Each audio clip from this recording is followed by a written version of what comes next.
কসম করে বলতেছি, আল্লাহ রাব্বুল আলামিনের কোনো পরোয়া নাই যদি বাংলাদেশে দিন কায়েম না হয়, যদি পাকিস্তানে না হয়, মালয়েশিয়াতে না হয়, এইখানে না হয়, ওইখানে না হয়, আল্লাহর কোনো পরোয়া নেই, কিচ্ছু যায় আসে না।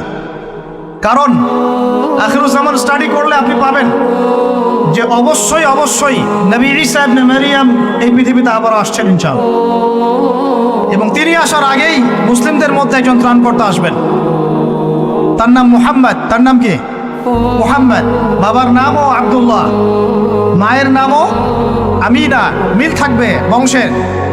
উঁচু নাক, চওড়া কপাল, নবী সাল্লাল্লাহু আলাইহি ওয়াসাল্লামের চেহারার সাথে সাদৃশ্য থাকবে। মুসলমানদেরকে নেতৃত্ব দিবেন ইনশাআল্লাহ তাআলা। আমি বলছিলাম আল্লাহ পাকের কোনো পরোয়া নাই, কারণ এই হাদিসগুলো স্টাডি করলে আপনি দেখবেন জেরুজালেম মুসলমানদের হাতে আসতে যাচ্ছে ইনশাআল্লাহ। ওইখানে ঈসা আলাইহিস সালাম 40 বছর ইসলামিক